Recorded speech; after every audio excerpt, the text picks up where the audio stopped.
அனைவருக்கும் இந்நேர வணக்கங்களை கூறிக்கொண்டு நான் தொலைக்காட்சியினுடைய கல்வி தொலைக்காட்சி பிரிவினூடாக உங்களை சந்திப்பதில் நான் மட்டற்ற மகிழ்ச்சி அடைகின்றேன். இன்றைய நாள் எனது தேர்ச்சி 3 வகுப்பு பயணத் தொடரிலே 13ஆம் நாள் வகுப்பிலே உங்களை நான் சந்திக்கின்றேன். 12ஆம் நாள் எனது வகுப்பினுடைய வீடியோ காணொளிகளை பார்த்து லைக் அண்ட் கமெண்ட் செய்த அனைத்து அன்புள்ளங்களுக்கும் நன்றிகளை கூறிக்கொண்டு இன்றைய நாள் நான் புதியதொரு தேர்ச்சி மட்டத்தில் சந்திப்பேன் என கூறியிருந்தேன். அன்றைய வகுப்பில் இதுதான் தேர்ச்சி 3னுடைய இறுதி தேர்ச்சி மட்டமாக இருக்கும். கொஞ்சம் விரிவாகவும் ஆழமாகவும் கடந்த கால வினாக்களை அடிப்படையாகவும் கொண்டு தழுவிய ஆசிரியர் வழிகாட்டிக்கு புறம்பாக சில பரீட்சை வினாக்களை தழுவிய சில நடைமுறை சார்ந்த விடயங்களும் இந்த செயலிலே காட்சிப்படுத்தப்படும் என்பதை இந்த தேர்ச்சி மட்டம் தொடங்குவதற்கு முதல் உங்களுக்கு அறிவுறுத்தி எனது இந்த புதிய தேர்ச்சி மட்ட பிரவேசத்துக்குள்ளே நான் என்னை அழைத்து செல்லுகின்றேன். தேர்ச்சி மட்டம் 3 நுகர்வோர் பாதுகாப்பிற்காக தொழிற்படுகின்ற அரச நிறுவனங்களின் தொழிற்பாடுகளை தேடி அறிவு. இந்த தேர்ச்சி மட்டம் எடுத்தவுடனே எனக்கு குதிக்கும். நுகர்வோர் பாதுகாப்புக்காக தொழிற்படுகின்ற அரசு நிறுவனங்கள் என்றொரு தேர்ச்சி மட்டம் நாங்கள் படிக்கிறோம் என்றால் அந்த தேர்ச்சி மட்டம் படிக்கிறதுக்கு ஏதோ ஒரு விடயம் என்னவாக இருக்க போதென்றா பிள்ளைகள் அடிப்படையாக இருக்க போகுது. ஆகவே பிள்ளைகளே அந்த அடிப்படையாக இருக்கிற விடயம் என்ன என்றதை நாங்கள் பார்ப்போம். நுகர்வோரை பாதுகாப்பதற்காக என்னதுக்கு நுகர்வோர் பாதுகாப்புக்காக நுகர்வோர் பாதுகாப்பு அப்ப நுகர்வோரை நாங்கள் பாதுகாக்கும் பாதுகாப்பதற்காக தொழிற்படுகின்ற அரச நிறுவனங்கள். அப்ப நுகர்வோர் பாதுகாப்பதற்காக உருவாக்கப்பட்ட அரசு நிறுவனம். அப்ப இதுல இதோட விளங்கணும் நுகர்வோர் பாதுகாக்கிறதுக்கு நிறைய வழிகள் இருக்கு. ஆகவே அதில் இருந்த ஒரு வழிதான் இது என்றொரு முடிவை எடுத்து அந்த தேர்ச்சி மட்டத்துக்குள்ள இந்த தேர்ச்சி மட்டத்துக்குள்ள போவதற்கு முதல் இந்த தேர்ச்சி மட்டத்துக்கான அடிப்படையான விடயத்தை இங்கே நான் காட்சிப்படுத்தி இருக்கின்றேன். இது நான் எழுந்தமானத்தில் இங்கே காட்சிப்படுத்தவில்லை. கடந்த அதாவது கால பரீட்சை வினாக்களை அடிப்படையாக வைத்துக் கொண்டு அதில் இருந்து பெறப்பட்ட விடயங்களை கொண்டு இதிலே காட்சிப்படுத்த. ஆகவே இந்த அப்பால் ஒரு மேலதிக விடயத்தை இங்கே உங்களுக்கு காட்சிப்படுத்தி இருக்கிறேன் என்பதை இப்பொழுது சுட்டி காட்டி இருக்கின்றேன். இதுக்கு சில பேர் சில விஷயங்கள் சொல்லலாம், இதெல்லாம் தேவையில்லை. அப்படி ஒரு பாடத்தை படிக்கும் போது அந்த பாடத்துக்கு அடிப்படை பவுண்டேஷன் சொல்லணும் பிள்ளைங்க. ஆகவே நுகர்வோர் பாதுகாப்பு பெறும் வழிகள் என்ற ஒரு கன்செப்டுகளில் தான் இந்த விஷயம் வந்திருக்கு. ஆகவே நுகர்வோர் பாதுகாப்பு பெறும் வழிகள் என்ற அடிப்படையிலே பார்த்தோம் என்றால் முதலாவது தன்னிச்சையான நுகர்வோர் பாதுகாப்பு, இரண்டாவது சட்டங்களுக்கு நுகர்வோர் பாதுகாப்பு, சட்டங்களுடான நுகர்வோர் பாதுகாப்பு, மூன்றாவது நுகர்வோர் அமைப்புகளுடான பாதுகாப்பு. இதுதான் இது. அப்ப இந்த ரெண்டும் உங்களுக்கு கையில் மென்ஷன் பண்ணப்படவில்லை. இது முந்தைய ஆரம்ப காலங்களில் கொஞ்சம் கூட இருந்தது. பாசிபிள் இதெல்லாம் கேள்விகள் இருக்கு. அண்மை கால பேப்பரில் கேள்வி வரே அப்படி ஒரு விஷயம் இருக்கிறது என்பதை உங்களுக்கு நான் நினைவுபடுத்தி போட்டு போகட்டும். சட்டங்களோடு வரக்கூடிய அமைப்புகள் கீழே இருக்கிறபடியால் கட்டாயம் சட்டம் மறைமுகமாக மாணவர்களுக்கு பரீட்சையிலே போடக்கூடிய வாய்ப்புகள் இருக்கலாம் என்ற என்னுடைய ஒரு எண்ணத்தின் அடிப்படையிலே இந்த 3 பகுதிகளையும் இங்கே காட்சிப்படுத்தி இருக்கிறது. சரியா பிள்ளைகளே? அந்த அடிப்படையிலே நுகர்வோர் பாதுகாப்பு வழிகள் என்று கேட்டால் சக்சரில் கேட்டால் நுகர்வோர் பாதுகாப்பு வழிகள் டேஷ் டேஷ் ஆக மாட்டால் தன்னிச்சையான நுகர்வோர் பாதுகாப்பு, சட்டங்களுடான நுகர்வோர் பாதுகாப்பு, நுகர்வோர் அமைப்புகளுடான பாதுகாப்பு. சரிதானே? ரைட். பார்ட் 2ல் இந்த கேள்வி வந்திருக்குது. நுகர்வோர் பாதுகாப்பு வழிகள் எவை? 2 கேட்டால் 1 மார்க்ஸ் கொடுக்கலாம், அல்ல 3 கேட்டால் 1.5 மார்க்ஸ் கொடுக்கலாம். ரைட்? Okay right. அந்த அடிப்படையிலே இது இந்த ஸ்லைட்டிலே காட்சிப்படுத்தப்பட்டிருக்கிற விடயமாக இருக்கும். ரைட். அப்ப நுகர்வோர் பாதுகாப்பு பெறும் பள்ளிகள் என்ற அந்த பேசிக் கன்செப்ட் அடிப்படையில் தான் இந்த தேர்ச்சி மட்டம் இங்கே உங்களுக்கு அதாவது வடிவமைக்கப்பட்டு உங்களுடைய ஆசிரியர் வழிகாட்டிலே போடப்பட்டிருக்கு. சரியா பிள்ளைகளே? சரி. அந்த அடிப்படையிலே நாங்கள் இதில் இருக்கிற ஒவ்வொரு விடயத்தையும் பார்ப்பதற்காக ஸ்லைடுடைய அடுத்த பகுதிக்கு நாங்கள் செய்வோம். ரைட். தன்னிச்சையான நுகர்வோர் பாதுகாப்பு 100வது செஞ்ச ஒரு ஸ்லைட். 100வது ஸ்லைட் வந்த பாருங்க, 100 ஸ்லைட். ரைட். ஓகே. ஆகவே தன்னிச்சையான நுகர்வோர் பாதுகாப்பு, தன்னிச்சையான நுகர்வோர் பாதுகாப்பு என்று சொன்னால் என்ன? நுகர்வோர் தமது பாதுகாப்பை தாமே உறுதிப்படுத்திக் கொள்ள நடவடிக்கைதான் தன்னிச்சையான நுகர்வோர். எங்களை நாங்கள் பாதுகாக்கும். நல்ல உதாரணம் சொல்லலாம். இப்போ நல்ல இந்த சிச்சுவேஷன் நல்ல கொரோனாவில் இருந்து எம்மை நாம் பாதுகாப்போம். சமூக உடல்களை எப்போதும் முகக்கவசத்தை அணிவோம். இன்றைக்கு கூட நான் இந்த வகுப்பு வருவதற்கு முன்னம் டான் தொலைக்காட்சியுடைய செய்திகளை பார்ப்பது வழக்கம். டான் தொலைக்காட்சி செய்திகளை பார்க்கின்றபோது டான் தொலைக்காட்சி செய்தியை வாசித்து அந்த பெண் செய்தி தொடங்குவதற்கு முன்னர் முகக்கவசத்தை அணிந்து அப்படியே வந்திருந்தேன். கொஞ்சம் என்ன அவன் முகக்கவசத்தில் படிப்பிக்கிறா, என்ன செய்தியை வாசிக்கிறாவே என்ன நான் யோசிச்சேன். இன்றைய தான் ஃபஸ்ட் டைம் பார்த்தேன். இன்றைய ஒரு சரியா பார்த்தால் முகக்கவசத்தை ரிமூவ் பண்ணுறான், கழட்டி வச்சுட்டு சொன்னால், நான் இப்பொழுது தனிமையில் இருக்கின்றேன், ஆகவே நான் முகக்கவசத்தை அணிய தேவையில்லை, நீங்கள் சமூகத்தோடு இருக்கின்ற பொழுது முகக்கவசத்தை அணியுங்கள் என்று சொன்னான். எனக்கெல்லாம் ஒரு மெய்சிரித்து போச்சு. எப்படி எப்படியெல்லாம் சிந்திச்சு செய்கிறாங்க. அதை வேறு ஒரு உத்தி டான் டிவியில் இப்படி ஒரு விஷயம் செய்யப்படுது என்றது ஒரு மரமாக வித்தி. ஏன் நான் அந்த பேர் எல்லாருக்கும் அடிபடணும், அது ஒரு உத்தி இருந்தாலும் அது நல்ல ஒன்று சேர்ப்பான். எங்களை நீங்கள் பாதுகாக்கும். இது எங்களில் முகக்கவசத்தை போட்டு கொண்டு போகண்டா அது என்ன செய்யுது? நாடிக்கலை போட்டு ஒரு முகக்கவசம் போட்டு போட்டு நாடியிலே கொரோனா இருக்குது.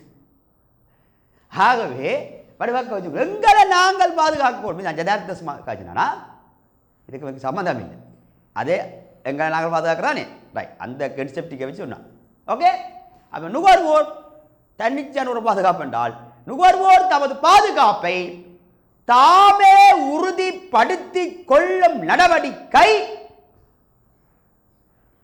தன்னிச்சையான நுகர்வோர் பாதுகாப்பு என அழைக்கப்படும். சரியா பிள்ளைகளே?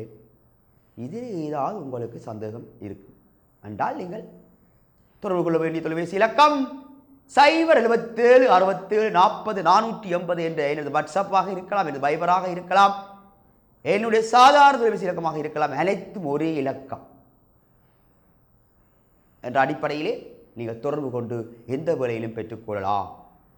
சரியா பிள்ளைகளே? தன்னிச்சையான நுகர்வோர் பாதுகாப்பு பெறுகின்ற வழிகள். நுகர்வோர் கல்வி மூலம் கன்சியூமர் எஜுகேஷன். என்ன நுகர்வோர் கல்வி? உங்களை அறிவுடையவராக பொருளை வாங்கிக்க பார்த்து வாங்கடா. நுகர்வோர் கல்வி மூலம் பாருங்கோ, ஒரு சந்தைக்கு போகிறோம். இந்த சொன்னான் சந்தைக்கு போகிறோம். கத்தரிக்காய் வியாபாரி இருக்கிறான், நானும் எனது நண்பனும் போகிறோம். எனது நண்பன் பாலகஜனும் சந்தைக்கு போகிறோம். வீட்டை நின்றா வேலை தானே, சந்தைக்கு போத்தானே வேணும், பள்ளிக்கூடம் இல்லை, வீட்டு வேலை செய்ய வேண்டிய தேவை. ஆகவே நாங்கள் சந்தைக்கு போனால் கத்தரிக்காய் வியாபாரி வாங்க வாங்க வாங்க வாங்க வாங்க வாங்க வாங்க மாஸ்டர் வாங்க மாஸ்டர் வாங்க, என்ன வேணும் என்ன கத்தரிக்காய் என்ன. நண்பன் டக்குன்னு போய் அங்கால இந்த ஒரு எக்ஸ்டெண்ட ஒரு வியாபாரிட்ட போய் கத்திரிக்காய் எடுத்தான். அங்கே அழகான கத்திரிக்காயில் வட்டிப்பாக இருக்குது. நான் ஒரு வையண்ட வியாபாரிட்ட போனேன். வையண்ட வியாபாரிகிட்ட போனால் வையண்ட வியாபாரி கத்திரிக்காய் வச்சுக்கா சூத்த கத்திரிக்காய் நான் அடுத்தேன். உடனே கஜன் சொன்னான், டே என்னடா சூத்த கத்திரிக்காய் எடுக்கிறாரு. நான் செஞ்சவா சுத்த கத்தரிக்காய் தானே நல்ல என்ன சொல்கிறாய்? சுத்த கத்தரிக்காய் தான், அதாவது நல்ல கத்தரிக்காய், மருந்தடிக்காத கத்தரிக்காய். ஊமடா ஊமடா ஊமடா எனக்கு தெரியுமா? நான் இந்த வடிவை பார்த்து போயிட்டேன். வடிவை பார்த்து மாறாதைங்கோ, வடிவில் ஒன்றும் இல்லை, சுத்தியா இருந்தால் அதை வெட்டி போட்டு பாவிங்கோ, அதுதான் தரமான கத்தரிக்காய். ஆகவே பாருங்கோ, கத்தரிக்காயிலேயே சுத்த கத்தரிக்காய் தான் நல்ல கத்தரிக்காய்.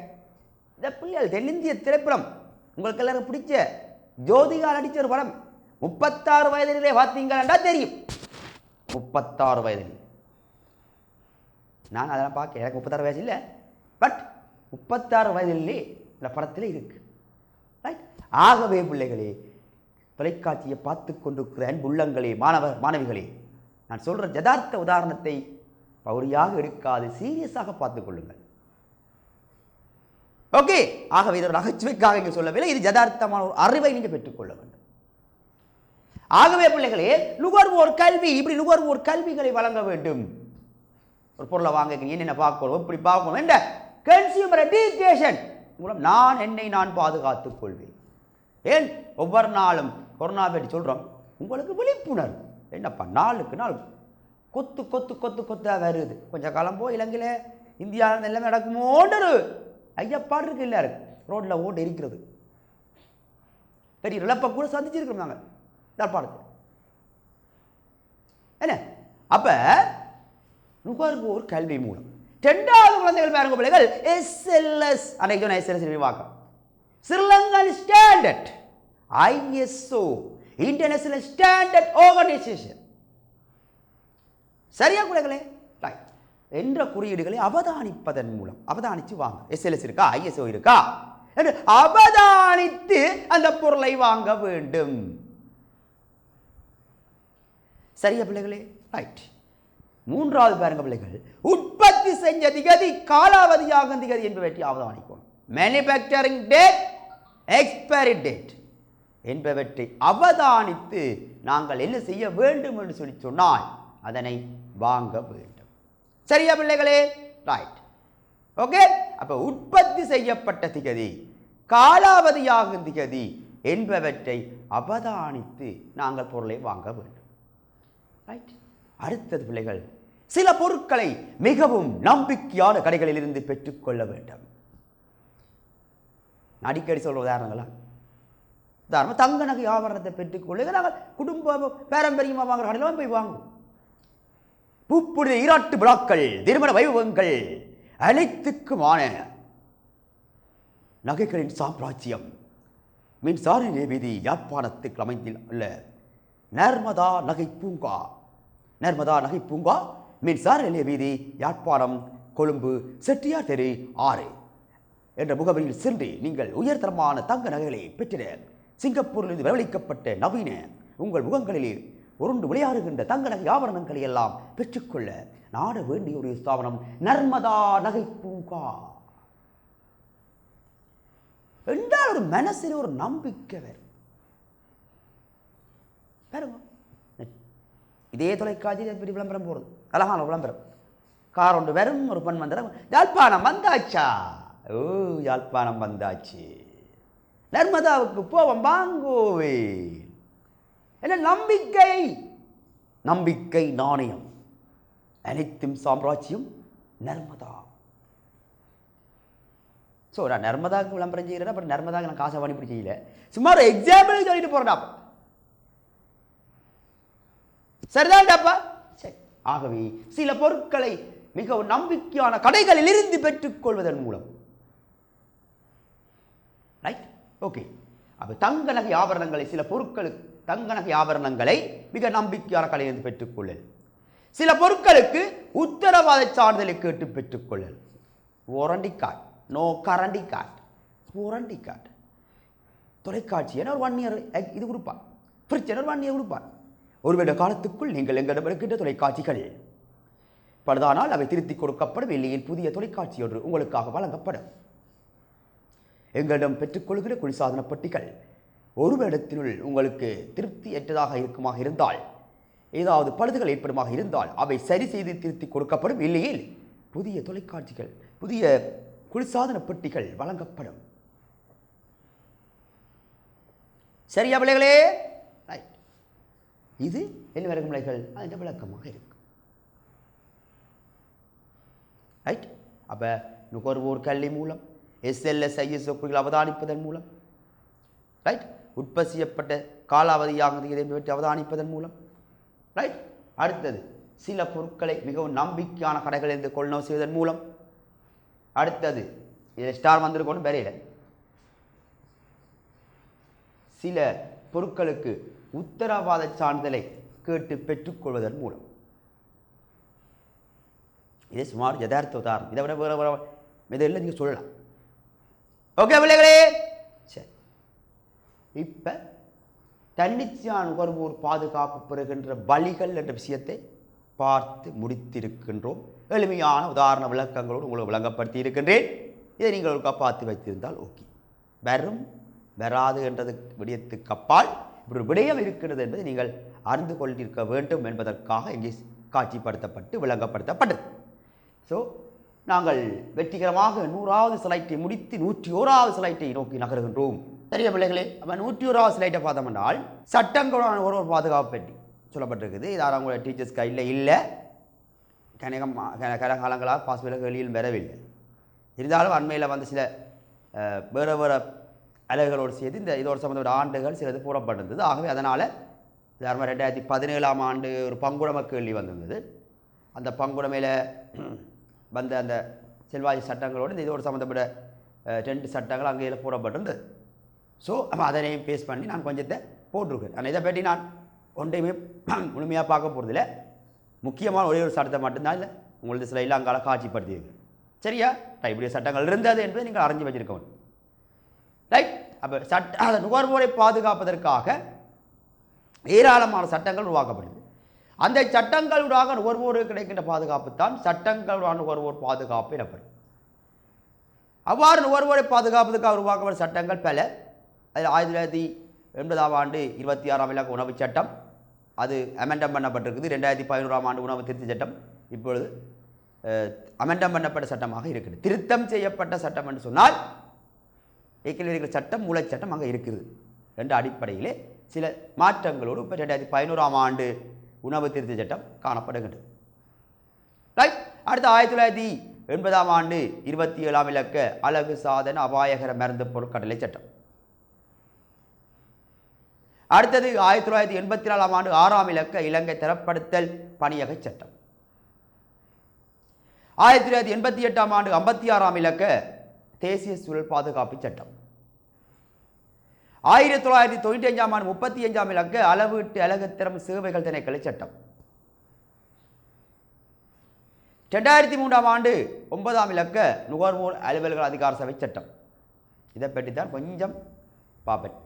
ஏனென்றால் இந்த நுகர்வோர் அலுவல்கள் அதிகார சபை என்றதை பற்றி உங்களுக்கு கைடில் ஒதுக்கப்பட்டிருக்குது. நோக்கங்கள், தொழிற்பாடுகள், முக்கியத்துவம். ஆகவே அந்த அமைப்பு பற்றி இங்கே முக்கியத்துவம் கொடுக்கப்பட்டபடி அந்த அமைப்போடு சம்பந்தப்பட்ட சட்டத்தை உங்களுக்கு சற்று இங்கே கொஞ்சம் மேலதிகமாக பார்த்து கொள்ளலாம் என்று ஸ்லைடிலே காட்சிப்படுத்தியிருக்கு. ரைட். அடுத்து 2015ஆம் ஆண்டு 5ஆம் இலக்க தேசிய மருந்து பொருட்கள் சட்டம். இவ்வளவு சட்டங்களும் நுகர்வோரை பாதுகாப்பதற்காக காணப்பட்ட சட்டங்களுள் சில சட்டங்களாக இங்கே காட்சிப்படுத்தி இருக்கிறேன். அதில் குறிப்பாக 2003ஆம் ஆண்டு 9ஆம் இலக்க நுகர்வோர் அலுவல்கள் அதிகார சபை சட்டத்தை பற்றி தான் ஸ்லைடிலே நான் பார்ப்பதற்கு இருக்கின்றேன்.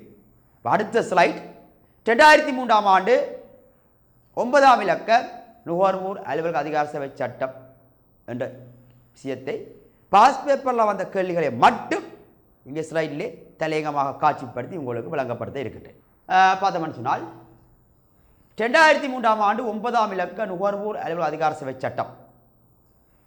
2003ஆம் ஆண்டு 9ஆம் இலக்க நுகர்வோர் அலுவலக அதிகார சபை சட்டம் நடைமுறைப்படுத்தப்பட்ட பொழுது ஏற்கனவே நடைமுறையில் இந்த 3 சட்டங்கள் செயலிழந்தன.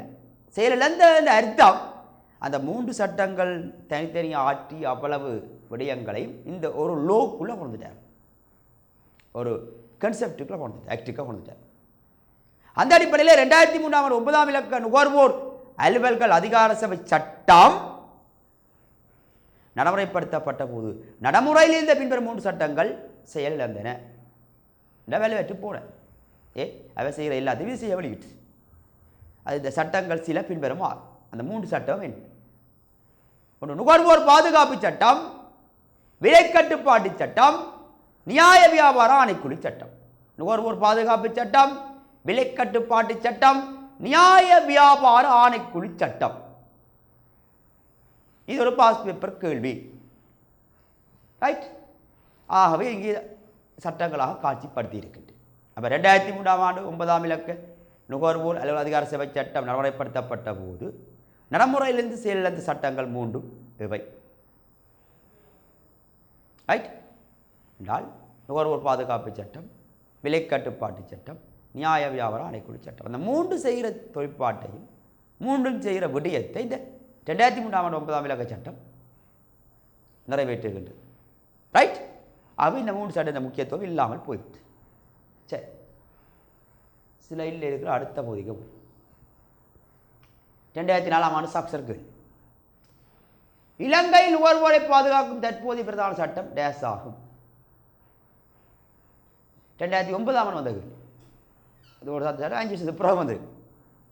நுகர்வோர் அலுவல் அதிகார சபை சட்டம் அமல்படுத்தப்பட்ட பின்னர் விலை கட்டுப்பாட்டு சட்டம், நியாய வியாபார ஆணைக்குழு சட்டம் டேஸ் போன்றன செயற்பாட்டில் இது நீக்கப்பட்டது. நுகர்வோர் அலுவல் அதிகார சபை சட்டம் அமல்படுத்தப்பட்ட பின்னர் விலை கட்டுப்பாட்டு சட்டம், நியாய வியாபார ஆணைக்குழு சட்டம் அங்கால இன்னும் ஒரு சட்டம் பெறும். அது என்ன கேட்டிருக்கான். முன்னுக்கு படித்த ஸ்லைடில் காட்டப்பட்ட 3 சட்டத்தில் இல்லை 2 சட்டம் சொல்லி இருக்குதுன்னா சொல்லாத சட்டம் எதுவோ அதுதான் இந்த கீழ்டத்தில் வருகின்ற ஆன்சராக இருக்கு. நான் சொன்னான் இந்த சட்டத்தோடு சம்மந்தப்பட்ட பாசிர் கேள்விகளை மட்டும்தான் நான் இதை உங்களுக்கு சொல்லிட்டு போவேன். வெறும் பெறாதுன்றதுக்கு அப்பால் ஆனால் இந்த டீச்சர்ஸ் கையில் மென்ஷன் பண்ணப்படவில்லை, இப்போதைய கையிலே மென்ஷன் பண்ணவில்லை, இதுக்கு முதல் இருந்த கையிலே மென்ஷன் பண்ணப்படவில்லை. அதை மீண்டும் ஞாபகப்படுத்தி விட்டு சொல்லுகிறேன். அவுட் ஆஃப் சிலபஸ் அல்ல, இதோடு சம்மந்தப்பட்ட அமைப்புகள் இங்கே சொல்லப்பட்டபடியால் இதை சற்று பார்த்துட்டு போகணும், அவ்வளவு தான். ரைட். ஓகே, சரிய வேலைகள். அந்த அடிப்படையிலே இதே ஒரு பாசியர் கேள்வியில் காட்சிப்படுத்தியிருக்கிறேன். நுகர்வோர் அலுவல்கள் அதிகார சட்டத்தின் படி பற்றி சீட்டு உலகப்படும் விடயங்கள் விற்கப்பட்ட திகதி, ரைட், பொருட்கள தொகை, அந்த ஒவ்வொரு பொருட்களுக்கும் செலுத்தப்பட்ட விலை, அப்போ திகதி, விலை, பொருள் அளவில் தொகை என்ற நடைமுறை ரீதியான விடயங்கள் அந்த ஒரு பற்றிச்சீட்டில் இருக்க வேண்டும். அந்த பற்றிச்சீட்டில் உள்ள விடயங்கள் ஒருத்தப்பட்ட கேள்வி 2007ஆம் ஆண்டு வந்திருக்கு. பாருங்கள், நுகர்வோர் சரியா விவகார அதிகார சட்டத்துக்கு அமைவாக விற்பனையாளர்கள் ஒவ்வொருவரும் கொள்வனவால் ஒருவருக்கு அவர் கேட்கும் பொழுது பற்றிச்சீட்டு ஒன்றை வழங்குதல் வேண்டும். அது கன்செப்ட் கட்ட கேட்க கொடுக்கும். அப்பற்றிச்சீட்டில் உள்ளக்கப்படும் தகவல்கள் யார்? சரியா? ரைட். இதை ஆழமாக நிற்க வேண்டிய அவசியம் இல்லை, மேலதாக பார்த்துருக்கோம். ரைட். ஸ்லைடில் இருக்கிற அடுத்த பகுதிக்கு நாங்கள் போவோம். ஆகவே இந்த ஸ்லைடிலே காட்சிப்படுத்தப்படுகிற விடயத்தை பார்த்தோம்னு சொன்ன பிள்ளைகள் 2003ஆம் ஆண்டு 9ஆம் இலக்க நுகர்வோர் அலுவலக அதிகார சபை சட்டத்துக்கு அமைவாக 2003ஆம் ஆண்டு 9ஆம் இலக்க நுகர்வோர் அலுவல்கள் அதிகார சபை சட்டத்துக்கு அமைவாக தண்டனைக்குரிய குற்றங்கள் அல்லது கேட்கலாம் செய்யக்கூடாத விடயங்கள். ரைட். பொருட்களின் சுட்டுத்துண்டில் விலை குறிப்பிடாமை, பொருட்களின் மீது பொதி செய்வோர் உற்பத்தியாளர் விவரங்கள் தொடர்பான விவரங்களை குறிப்பிடாமை. 2வது பார்த்தோம் என்றால் விற்பனைக்கு வைக்கப்பட்ட பொருட்களின் சுட்டுத்துண்டு விவரங்களை மாற்றல், எல்லாவிட மிகப்படுத்தி விடுறது வித்தியாசமே, எல்லாவிட கிழித்தல். விற்பனைக்கு வைக்கப்பட்டுள்ள பொருட்களின் சுட்டுத்துண்டு விவரங்களை மாற்றுதல், மிகைப்படுத்தல், கிழித்தல் போன்றன. 3வது உச்ச விலை குறிக்கப்பட்ட அல்லது தீர்மானிக்கப்பட்ட பொருட்களை கூடிய விலைக்கு விற்கிறது. ஒரு பொருளுக்கு இதான் உச்ச விலை என்று சொன்னால் தீர்மானிக்கப்பட்ட விலையை விட நான் கூட விலைக்கு வித்தம் என்றால் ஒரு குற்றமான தண்டனைக்குரிய விஷயம். அப்போ உச்ச விலை குறிக்கப்பட்ட அல்லது தீர்மானிக்கப்பட்ட பொருட்களை கூடிய விலைக்கு விற்றல் ரைட். இந்த விடயங்களோடு மேலதிகமாக சில விடயங்கள் இருக்கின்றது. அதை அடுத்த ஸ்லைடிலே உங்களுக்கு நான் காட்சிப்படுத்துகின்றேன்.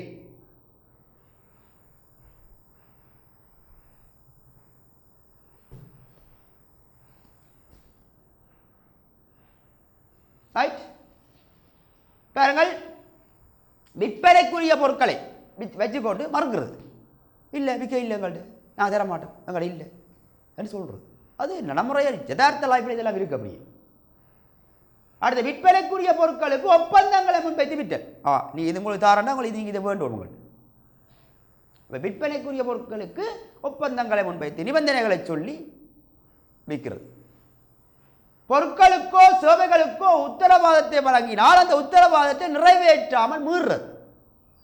பொருட்கள் சேவைகளுக்கு வழங்கப்பட்ட உத்தரவாதங்களை நிறைவேற்றாமல் மீறுறது. இதை விட சொல்லாமல் இதில் டைப் பண்ணாது. நியமத்திரத்துக்கு அமைவாக பொருட்கள் உற்பத்தி செய்யப்படாமை. இப்படி எக்கச்சக்கம் சொல்லிட்டு போலாம். இதில் முக்கியமாக ஒரு 6 விடயம் காட்சிப்படுத்தி. இவை இந்த 2003ஆம் ஆண்டு 9ஆம் இலக்க நுகர்வோர் அலுவலக அதிகார சபை சட்டத்துக்கு அமைவாக தண்டனைக்குரிய ஒரு குற்றங்களாக கருதும். சரி தமிழே, ரைட். ஸ்லைடில் இருக்கின்ற அடுத்த பகுதிக்குள்ளே போகும்.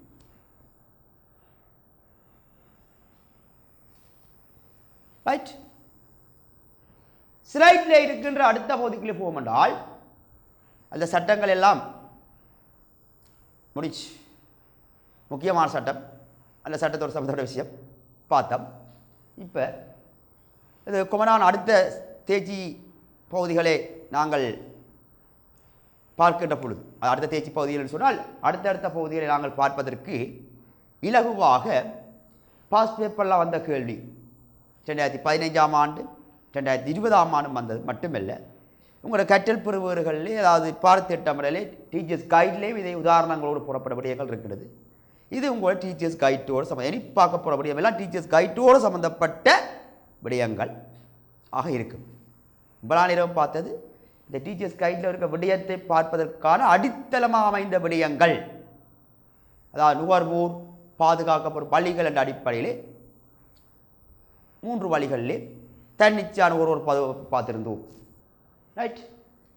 இந்த தேர்ச்சி மட்டத்திலே நுகர்வோர் பாதுகாப்பு பள்ளிகள் எல்லே தன்னிச்சையான ஒரு பாதுகாப்பு பார்த்திருந்தோம். சட்டம் கூட ஒரு பாதுகாப்பு பார்த்து முடிச்சிருந்தோம். இந்த ரெண்டும் உங்கள் டீச்சர்ஸ் கையில் இல்லை. இந்த தலையங்கத்தை ஏன் இப்படி ஒரு விஷயம் உருவானது என்ற விடயம் பார்க்க நுகர்வோர் பாதுகாப்பு பெறதுக்காக உருவாக்கப்பட்டது. அப்போ அதுக்காக இது மட்டும்தான் நாங்கள் முடிவெடுக்கக்கூடாது. யதார்த்த லைஃப்பில் தன்னிச்சையான ஒரு எங்களை நாங்கள் பாதுகாக்கிற நடவடிக்கை இருக்குது. சட்டங்கள் இன்றைக்கு நடைமுறையில் இருக்குது. அது எங்கள் பாடத்திட்டத்திலே அது ஒழுங்கப்படவில்லையே தவிர யதார்த்த லைஃப்பில் இந்த சட்டங்கள்லாம் இருக்குது. சட்டங்கள் பேணப்படுகின்றது. இந்த சட்டங்களை வச்சு கூட இந்த அமைப்புகள் உருவாக்கப்படும். ஆகவே இந்த சட்டங்கள் என்பதை நாங்கள் இதில் கற்பிப்பது மிக பொருத்தமான விடயம். ஏனென்றால் இந்த சட்டங்களுக்கு அமைவாகத்தான் இந்த அமைப்புகள் அங்கே தொழிற்படுகிறது. அப்போ இந்த சட்டங்கள் என்ற விடயங்கள் உங்களுக்கு ஒரு சட்டை நாங்கள் விளங்கப்படுத்தினால்தான் இந்த அமைப்புகளை இலகுவாக விளங்கப்படுத்தலாம் என்ற அடிப்படையிலே தான் இந்த ஸ்லைட்டை இங்கே காட்சிப்படுத்தி இருக்கின்றேன். இப்பொழுது இந்த நுகர்வோர் அமைப்புகளுடான பாதுகாப்பு என்ற விடயத்துக்குள் பிரவேசிப்பதற்காக ஏன் இந்த அமைப்புகள் எப்படி உருவானது என்றதுக்காக ஒரு விடயத்தை தான் அப்பொழுது அந்த வியாபாரிகளால் மேற்கொள்ளப்படுகின்ற வியாபார மோசடிகள் என்ற ஸ்லைடை காட்டியிருந்தேன். இப்போ மீண்டும் அந்த ஸ்லைட்டுக்குள்ளே போகிறேன். ரைட், பாருங்க. இந்த விஷயத்தை வச்சுக்கொண்டு நாங்கள் அடுத்த 3வது பாதுகாப்பு வழிக்குள்ள போவோம். வியாபாரிகளால் மேற்கொள்ளப்படுகின்ற நெறிமுறையற்ற வியாபார நடவடிக்கைகள். வியாபாரிகளால் மேற்கொள்ளப்படுகின்ற நெறிமுறையற்ற வியாபார நடவடிக்கைகள். நெறிமுறையற்ற ஒழுக்கமற்ற நடவடிக்கைகள் என்ன? ஒன்று, விலையை மாற்றி அமைத்தல். விலையை மாத்துறது, கள்ள விலை விற்கிறது.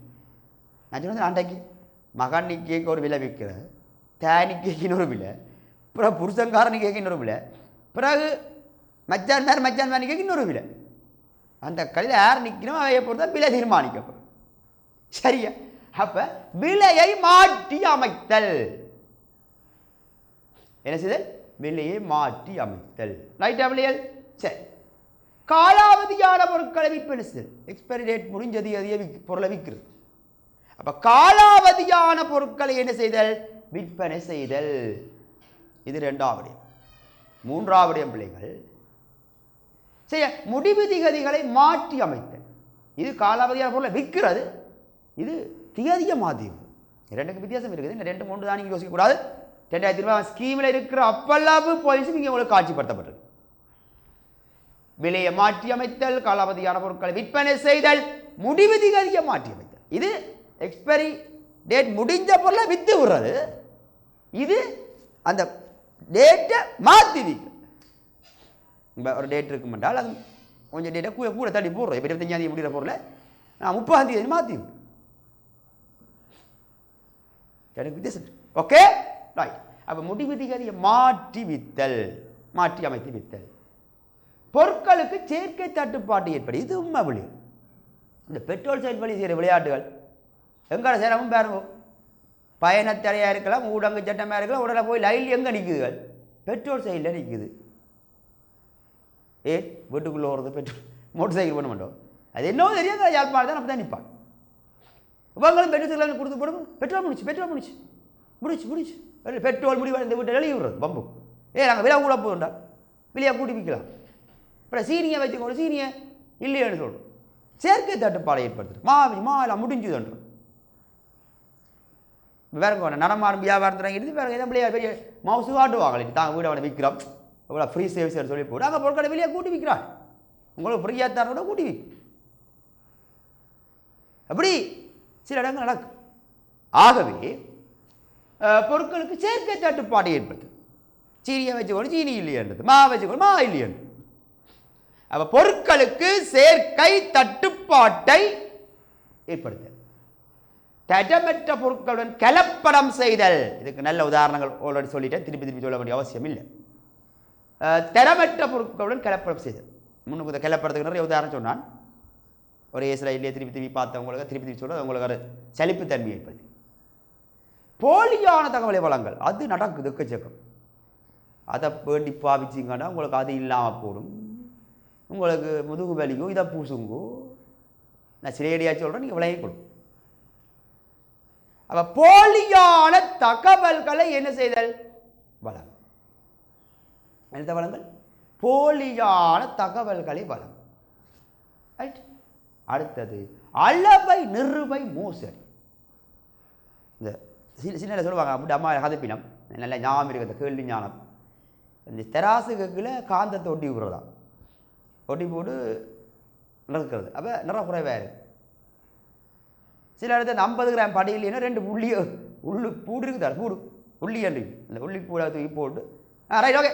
நானே பார்த்துருப்பேன். அது சின்ன தெராசுகள், படித்தெராசுகள் இருக்குது. இப்போல்லாம் படித்தெராசின முக்கியத்துவம் குறைஞ்செல்லாம் டிஜிட்டல் தெராசாக வந்துடுது. அப்படி அப்போ அளவை நிறுவை மோசடிகளை செய்கிறது வியாபாரியாக செய்கிற மோசடி. வாடிக்கையாளர்களை பிழையான நடவடிக்கைகளுக்கு உட்படுது. அவைய தவறாக இட்டு சொல்றது. நீங்கள் அதை செய்யுங்க, இதை செய்யுங்க. வாடிக்கையாளர்களுக்கு பிழையான நடவடிக்கைகளுக்கு உட்படுத்தல். இது இப்போவும் இருக்கு பிள்ளைகள். நானே இதை அனுபவிச்சிருக்கேன். நான் படிப்பிக்கிறேன். நான் என்ன செய்யறது? பேசிவேன்றதே இல்லை. 5 ரூபாயில் நான் 5 ரூபாயில் 5 ரூபாய் டொவியை கொண்டு போங்க நடந்துருக்கு. ஏன் அன்றைக்கு சொல்ல மாட்டேன். ஒரு பெட்ரோல் சைடு ஒன்று கொஞ்சம் டொவி மீனை வச்சிருக்கணும். இந்த சில்லறை காசு இந்த ஃபுல் டேங்க் அடிச்சு தசத்தில் வேற மேலும் அதுக்கு எனக்கு அந்த ஒரு 5 டொவி நான் அதில் வச்சு சரி அதை விட்டுறது. ஆனால் உண்மையில தவறு. மிகுதி பணம் கொடுத்தே அவனுக்கு சில பேருக்கு வந்து 5 ரூபாய்க்கு அங்கே வாழைப்பழம் வாங்கிட்டு போவான். 5 ரூபாயும் சில பேருக்கு பெரிய காசு, எல்லாருக்கும் பெரிய காசு 5 ரூபாய் பணம். 1 ரூபான்ற ஒருத்தனுக்கு அவன் வியர்வை சேர்ந்து வர்ற பணம் அது அவனுக்கு பெரிய காசு. ஆகவே மிகுதி பணம் வழங்காமல் விடுதல். தெரிஞ்சுக்கோ. விலையை மாற்றி அமைத்தல், காலாவதியான பொருட்களை விற்பனை செய்தல், முடிவு திகதியை மாற்றி அமைத்தல், பொருட்களுக்கு சேர்க்கை தட்டுப்பாட்டை ஏற்படுத்துதல், தரமற்ற பொருட்களுடன் கலப்படம் செய்தல், தரமற்ற பொருட்களை என்ன செய்தல்? கலப்படம் செய்தல், போலியான தகவல்களை வழங்கல், வழங்கல் போலியான தகவல்களை வழங்கல், அளவை நிறுவை மோசடி, வாடிக்கையாளர்களுக்கு பிழையான நடவடிக்கைகளுக்கு உட்படுத்தல். இந்த மிகுதி பணத்துக்கு நல்ல உதாரணம் சொன்னான் டொவி கொடுக்குறது. ஏன் பிள்ளை அங்கே இங்கே பஸ்ஸில் ஏஜில் ஒரு ரூபா 2 ரூபாயில் என்ன அடுத்த முறை வரைக்கும் குறைய எடுங்கோ. இதுக்கு நல்ல படம் ஒன்று வந்த விஜயன் தமிழன் சட்டம், ஒவ்வொரு குடிமகனும் இந்திய சட்டத்தை தேர்ந்தெடுக்க வேண்டும். ஆனால் அந்த வசனங்கள் எனக்கு சில பிடிச்சது.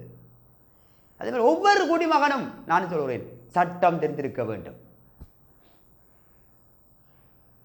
சரியா? ஓகே. ஆகவே இந்த மிகுதி பணம் வழங்காமல் அந்த படத்தை பார்த்தா எல்லாம் ஞாபகம் இருக்கிறது. படத்தில் காசு கொடுக்கையில் அவருக்கெல்லாம் என்ன ஃபோனில் ஜதார்த்த லைவாக படம் எடுத்தவங்க. சரி, தமிழன் படம் விஜய் இளைய தளபதியுடைய படம்னா நீங்கள் பார்ப்பீங்க விழுந்து விழுந்து. அப்போ மிகுதி பணம் வழங்காமல் விடுறது இன்றைக்கு ஜாழ்ப்பாணத்தில் இது மேலேறி போயிருக்கிற விஷயம். 5 ரூபாயில் 2 ரூபாயில் 3 ரூபாயில் அது டொவி கொடுக்குறது. என்ன செய்கிறது பெரும்பாலாக பண்ணிட்டு போவாங்க. சில கஷ்டப்பட நிற்கும். எனக்கு டொவி பண்ணால் காய்தான் ரைட். அவன் கேட்குற எந்த தவறும் இல்லை. சரியா? அதுக்குரிய நடவடிக்கைகளை அதுக்கு இடமே நீங்கள் வச்சிருக்கப்படி அந்த வியாபார நிறுவனத்தினுடைய பொறுப்பு. சரியா பிள்ளைகளே? ரைட். அப்போ மிகுதி பணம் வழங்காமல் விடுது. சரியா? ரைட். சில இல்லைங்க அடுத்த பகுதிக்குள்ள பொருட்களுக்கான தட்டுப்பாடு நேரத்தில் நிபந்தனைகள் பொருட்களை வழங்கல் விட்டு தட்டுப்பாடு வந்தால் நீங்கள் அதை எடுத்தால் இது தருவோம் உங்களுக்கு. இல்லை கதை அதை எடுத்தால் இது தருவோம். நான் போய் கேட்ட விரதாண்டாப்பா இல்லை அது எடுத்தீங்களே தருவேண்ணா. அதுக்கும் பிஸ்னஸ் இதுக்கும் பிஸ்னஸ் ஒரு 2 மாங்க. சரி அப்படி. ஆகவே பொருட்கள் தட்டுப்பாடான நேரத்தில் நிபந்தனையுடன் பொருட்களை வழங்கல் அல்லது விற்றல். கேள்வி முதல்ல சொல்லிட்டேன். 2015 வந்தது. வியாபாரிகளால் மேற்கொள்ளப்படுகின்ற முறைகேடான வியாபார நடவடிக்கைகளை குறிப்பிடுக. 2 புள்ளி 4 கொடுத்தா 4 தடவை 2 புள்ளி. சரியா பிள்ளைகளே? இதுதான் இந்த ஸ்லைட்டோட சம்பந்தப்பட்ட விடயமாக என்ன செய்யப்படும் என்று சொன்ன பிள்ளைகள் காணப்படும். சரியா? இதில் ஏதாவது உங்களுக்கு சந்தேகங்கள் இருந்தால் சொல்லுங்க. சரியா பிள்ளைகளே? ரைட். நாங்கள் ஸ்லைட்டிலே இருக்கின்ற அடுத்த பகுதியை நோக்கி செல்வோம். முறைகேடான வியாபார நடவடிக்கைகள் தொடர்பாக உம்மால் முறைப்பாடு செய்யக்கூடிய வகையில் இலங்கையில் ஸ்தாபிக்கப்பட்ட நிறுவனங்கள் அல்லது நுகர்வோர் பாதுகாப்புக்காக செயற்படுகிற அரச நிறுவனங்கள். இந்த கேள்வி வந்தது எப்ப வந்தது? 2020ஆம் ஆண்டு அக்டோபர் மாதம் நடைபெற்ற பரீட்சையில் பார்ட் 2 இந்த கேள்வி வந்தது. இந்த நிறுவனங்கள் எல்லாம் சற்றிய அச்சொட்ட பார்க்கப்பட்டது. பேச்சு வழக்குகள் அழினாலும் பிழை போடப்பட்டது. மிக நுணுக்கமாக மிக இறுக்கமாக விடாப்பிடியாண்டவர் இந்த பகுதியில் இல்லை மாணவர்கள் சரியாத்தான் எழுத ஒரு பேர். ரைட். இது அப்படியே கைடில் இருக்கிற விஷயம் தான் அப்படியே கேட்டவன் முடியும். இது அப்படியே கையில் இருக்கு. ரைட். நுகர்வோர் அலுவல்கள் அதிகார சபை, இலங்கை தரக்கட்டளைகள் பணியகம், அளவை நிறுவை தர நியம சேவை திணைக்களம், மத்திய சூழல் அதிகார சபை, பிரதேச சுகாதார வைத்திய அதிகாரியின் காரியாலயம், மாவட்ட செயலாளர் அலுவலகம். ரைட். நுகர்வோர் பாதுகாப்புக்காக செயற்படுகிற அரசு நிறுவனங்கள். மோசடிகள் ஆனாக்களியாயும் இது ஆவணாக்களியாம் கேட்டவர் 2020. ரைட். ஓகே. இப்போ ஒவ்வொரு அமைப்புகளும் 6 அமைப்பும் இருக்கா. நான் உங்களோட கைடில் 1 2 தான் தியரி வைஸாக கொடுக்கப்பட்டிருக்கு. ஆனால் நான் 1 2 3 4 சம்பந்த சில விஷயங்கள் உங்களுக்கு காட்சிப்படுத்தலாம். ரைட். ஏன் அவன் இந்த 2 அமைப்பையும் சுட்டி இருக்கிறான்னு அர்த்தம் என்ன? இந்த 2 அமைப்பும் முக்கியமாக படிப்பீங்க. ஆனால் அதை விட இந்த விஷயத்தை பற்றி மாணவர்களோடு கலந்துரையாட வேணும் என்பதை நான் மரபு கருத்து. அப்போ நிச்சயமாக கலந்துரையாடத்தான் போகும். இப்போ நாங்கள் இதில் என்ன படிப்பிச்சு போட விட்டு இதை படிப்பிக்க அப்படி இதில் கேள்வியாக போட்டு விட்டால் ஒரு அங்கே கேட்கலாது எங்கள் இதில் அவன் சொல்லுவான் உங்களுக்கு இந்த அவலாம் அமைப்பு சுட்டி காட்டி இருக்குதுன்னா கட்டாயம் நீ மாணவனுக்கு அதை பற்றி ஒரு அறிவை ஏற்படுத்தி இருக்க வேண்டும் அது உங்களுடைய தவறு ஆகவே நாங்கள் வெள்ளம் பெறமும் நான் நீங்கள் கட்டுவோம் ஒரு பிரச்சனை எதிர்நோக்கும் நாங்கள் பாதுகாப்போம் அதிலே சரியா பிள்ளைகளே ரைட் இப்போ நாங்கள் ஒவ்வொரு அமைப்பாய் பார்க்கறதுக்கு முதல் நாங்கள் அடுத்த ஸ்லைடிலே காட்சிப்படுத்தப்பட்டிருக்கிற விடயம் நுகர்வோர் அலுவல்கள் அதிகார சபை என்று சொல்லப்படுகின்ற அந்த அமைப்பு தொடர்பான விடயம்தான் இங்கே காட்சிப்படுத்தப்பட இருக்கிறது ரைட் இதோ அடுத்த ஸ்லைட் பாருங்க ஒரு நோட்ஸ் ஒரு வித்தியாசமான அமைப்பில் நான் ப்ரிப்பேர் பண்ணியிருக்கிறேன் இது என்னுடைய அறிவு அதுக்காண்டி இப்படித்தானே படிப்புக்கணும் இந்த நியதியும் இல்லை சரி அந்த அடுத்த வீட்டுக்கு அந்த கைட் விஷயத்தை போகாமல் அதை பேசிக்கிற நாலேஜ் அந்த அமைப்பை பற்றி நீங்கள் அறிஞ்சிருக்க இதெல்லாம் பாசர்களையாக வரலாம் ஏன் வர முடியாதுன்ற எதுவுமே இல்லை அப்படியே இதை பற்றி 3 பெரிய கெடிங்காக ஒதுக்கி இருக்கிறார் என்றால் ஒதுக்காத சில விடயங்களை நாங்கள் பார்த்துட்டு போகலாம் அளவுக்கு மிஞ்சி இல்லை ஒரு கணக்கான விஷயம் வரக்கூடிய எதிர்பார்க்குற விடயம் அப்போ நுகர்வோர் அதிகார சபை சரியா அதில் சுருக்க குறியீடு சரியா CEE சுருக்க குறியீடு அமைப்புகள் வந்து கொண்டு இருக்கு நியூஸில் அவசியம் இப்போ வரலாம் அதனுடைய இலச்சனை நீங்கள் போய் டவுன்லோட் பண்ணி நெட்டில் போடலாம் அதனுடைய இலச்சனை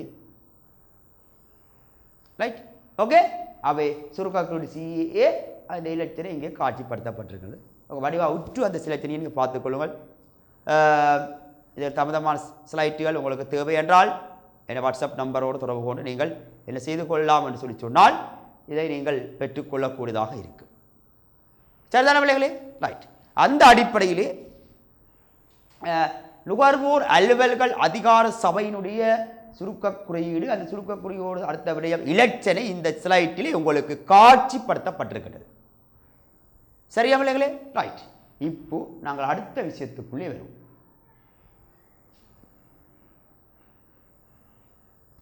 ரைட் உருவாக்கம் எப்படி உருவாக்கப்படுது 2003ஆம் ஆண்டு 9ஆம் இலக்க நுகர்வோர் அதிகார சட்டத்தின் கீழ் இந்த நுகர்வோர் அதிகார சபை என்ற அமைப்பு உருவாக்கப்பட்டது அப்படி சொல்ல விளங்குதா இந்த சட்டம் நீங்கள் ஏன் சுட்டி காட்டினான் அதில் இந்த அமைப்புகள் இந்த சட்டத்துக்கு அமைப்பு தான் உருவாக்கப்பட்டிருக்கா இந்த சட்டத்தை பற்றி ஒரு மாணவன் கேள்வி கேட்கலாம் சரி இதை பற்றி சாதாரண விஷயம் அறியலாம் தானே அவன் கேட்கலாம்ன்றதுக்காண்டி தான் நல்ல இருக்கிற இந்த சட்டம் பெரிய ஒரு விஷயம் முக்கியமான அந்த பாஸ்வேர்ட் கேள்வியில் மட்டும் காட்சிப்படுத்தினேன் விளங்குகின்றதா இதுக்காண்டி தான் இந்த அமைப்புகள் படிக்கிறதுக்கு பேசிக்கலி தான் அந்த சட்டங்கள் இருக்கின்றன ஆகவே அந்த அமைப்புகள் உருவாவதற்கு அடிப்படையான சட்டங்களை பற்றி நாங்கள் கலந்துரையாடுவதில் தவறு இல்லை ரைட் அப்போ 2003ஆம் ஆண்டு 9ஆம் இலக்க நுகர்வோர் அலுவலக அதிகார சபை சட்டத்தின் கீழ் இது உருவாக்கப்பட்டது அது அமைச்சு போடப்பட்டிருக்குது கைத்தொழில் வணிக அமைச்சு இது அடிக்கடி மாற்றி மறந்தோடு போகும் இது பெர்மனண்டாக இந்த டியர் இருக்காது பாஸ்வேர்டில் வந்த கேள்வி ஆனால் அதில் இருக்கிற அமைச்சு வேறு பாஸ்வேர்டு விட சரியா இலட்சியம்